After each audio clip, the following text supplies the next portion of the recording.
welcome back. Finally, we're getting to our first character corner, and this is going to be on Feathertail. As always, this is Lilybeth here today. And by the way, I did want to say that there's going to be some spoilers in here. Obviously, because I'm discussing the books in an analysis and review type of way, there will be spoilers. Just expect that through all my videos.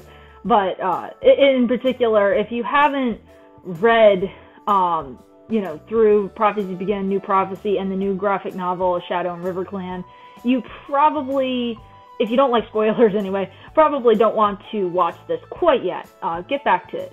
But if you've read, if you're working on like Power 3 Plus or something, you're fine. I shouldn't have to spoil anything. Won't talk about Feathertail then. But anyway, so let's get started. So I didn't really think Feathertail would actually be a character, like when I was starting to make these, before I read the graphic novel anyway. I didn't really think that Feathertail would have been an option for a character corner. But because her role in New Prophecy is quite small, and in the Prophecy Begin, she's really only relevant through her dad, Graystripe. I don't really feel like she was really a major player. But with her graphic novel, I had some interesting, thoughts, and I really realized some things about her in the plot I never actually realized before. And I guess in some ways I'm also going to be analyzing some other River Clan cats just by default through this, but for the most part it's about Feathertail, I should say. Anyway, when I read the Prophecy Begin, I obviously didn't really think Feathertail was that important. The bone pile scene was, what? Like, creepy, and I felt really bad for her, but it didn't really seem to have a lasting effect on her character at all. Like, Stormfur and Feathertail just kind of went on and did their thing, went in New Prophecy, went on the journey. They never really even seemed to think about the fact that they almost died for being half clan. And I guess that's why I kind of had this really judgmental stance on Feathertail of, she came across to me in New Prophecy as being very naive, not very thoughtful, very optimistic, but not in like a, not in like a nice way. Like, she was just kind of like, why are you with Crowpaw? Like, why would you do that? Because you saw what happened with your family. It kind of bothered me, I guess, because I was like, did this cat not remember what happened to her and all she went through? I would say, too, the other thing about Feathertail is her death was actually the first in the entire Warrior series up to that point that actually shocked me. Like, every other character, I saw their deaths coming. Like Yellowfang, I called it the second I picked up her book. Blue Star, same thing. But when I picked up, the book, Moonrise, I believe, is the book. The second book in the New Prophecy. I always remember the numbers. Sometimes the names slip my mind. But I picked up that second book in the New Prophecy, and I just didn't think Feathertail would die in there. I was really happy to have Stormfur as the POV. I mean, he's great. It felt interesting to have a character that really didn't have ThunderClan on the mind so much, I guess. Like, it kind of was fun. But I realized how I really would have benefited from having Feathertail's POV, instead of Stormfur. Even though I love Stormfur, I think it would have been really nice, because we really lacked in that series from having Feathertail's point of view. I'm only seeing her through her brother's eyes, and her brother's panicked, whereas I'm seeing her now through having her POV through the graphic novel. Whereas, before it was like, oh, you're sallow, and what are you doing? But now it's like I see it through a very different light. Now I see it as, oh, well, she was really just finally kind of starting to open up to other cats. She had attempted that several points. Like, when we start on the graphic novel, we get this awesome scene. I actually have the graphic novel in front of me. We have an awesome scene, which I really love that they did this. I mean, they didn't skip on, the whole Stormfur death thing at all. They really did that nicely. I thought it was really kind of like, whoa, okay, they're willing to go there to see this. And it really, it was a good thing to see that the authors hadn't forgotten that this had to have been such an impact on their young years as, cats. Like, whoa, they almost died. And it was good to see that they even had, well, Feathertail anyway, had lasting problems with trusting Leopard Star, because I would. It makes sense that she would. It's reasonable that she would be distrustful. And that's, Leopard Star is going to have to earn her trust in some way, that she can then, break down that barrier that she's built up. But one thing that even was interesting is I always thought of Feathertail as pretty optimistic and outgoing, because she seemed that way on the journey. She seemed pretty happy and pretty go with the flow. But when I get into here, I'm like, wow, Feathertail actually has a grudge, and she wants to be left alone, and she kind of is going through a lot of, basically, I would almost say depression in a way. Like, she seems to be distancing herself on purpose. Like, she kind of seems to care, but then she'll shut it down really fast.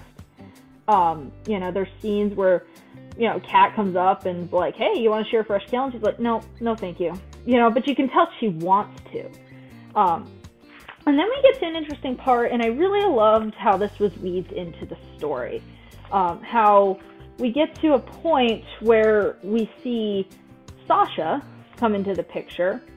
And when Sasha comes into the picture, I really didn't think about how Sasha actually lived in RiverClan, that she was actually a big part, and how her and, Hawk and Moss, or Hawkwing and,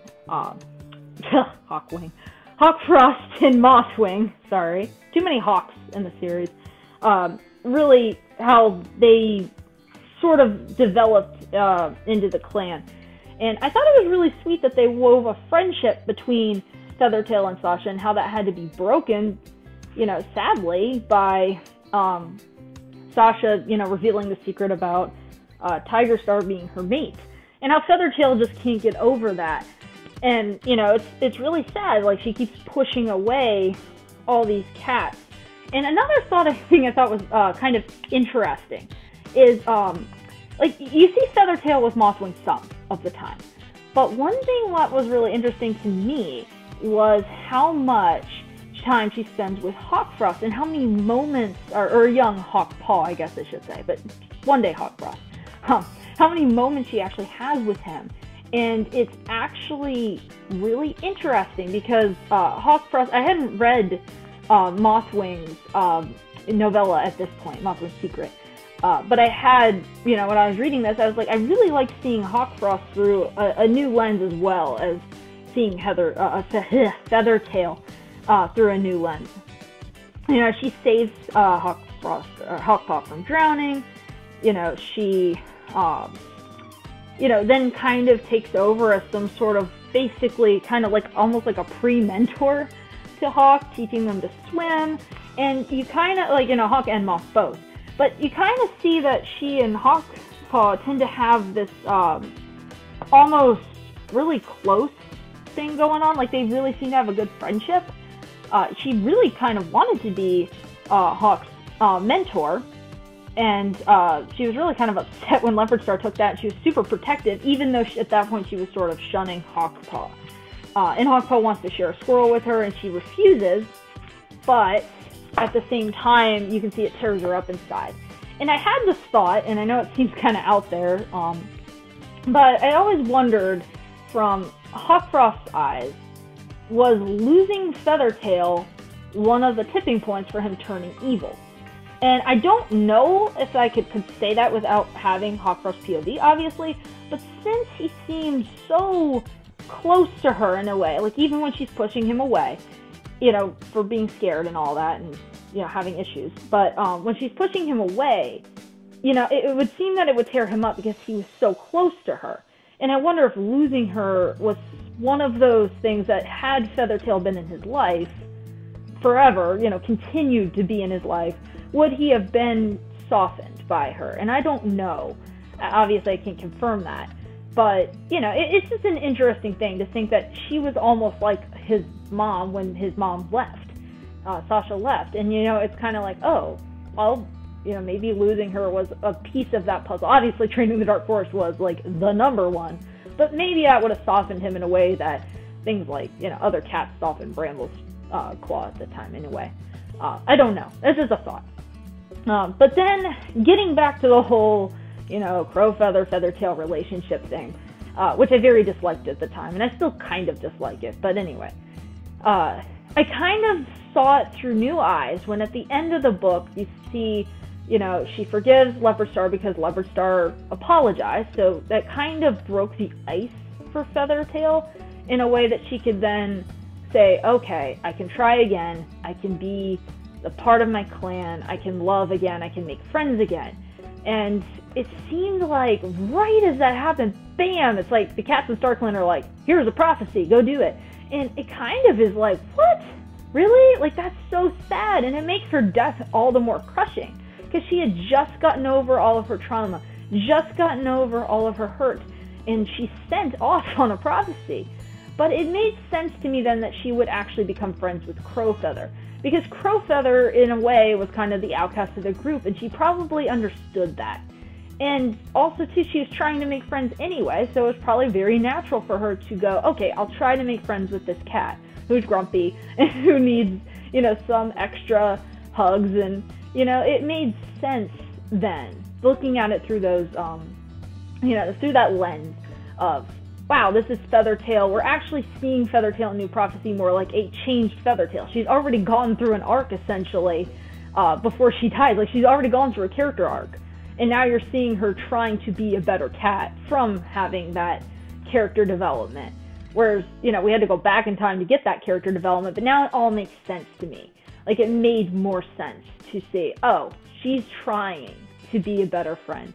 And it's more like, yes, it is somewhat, you know, short-sighted on her part, but at the same time, it makes her death so much more crushing and, you know, more meaningful, because she actually, her life had just begun again, you know, after all those years of suffering and living with that horrible trauma. Now it's like it just begun, and then it ended, and it, you know, it's like an already crushing death that I found really shocking is like all the more crushing. And but yeah, I really loved seeing that side of Feathertail and trying to pull that into how she worked out in New Prophecy when I read it. But anyway, I hope this was at least, you know, enjoyable and interesting and present some points maybe someone hasn't thought of. If you have not read the graphic novel and still watch this, do it. A Shadow and River Clan is amazing. It really, I think, is my favorite graphic novel at this point. And at the time, when I started reading the graphic novels, I didn't really think I'd really like them that much, but they are really good, and this one is spectacular. I am so happy to be getting some more River Clan content. It has been so neglected for so long, and I want another super edition from River Clan. Do it, please. Aaron's, please. You know, it's awesome, and I love the little dens woven from the reeds, and the little feathers in it, and the little pebbles. It's really cute. It's really beautiful. And all the willow trees. It's really beautiful art on top of the wonderful little story that we get. I really love it. But alright, this has been Lily Beth. Enjoy the rest of your day, and I hope this is great. See you later.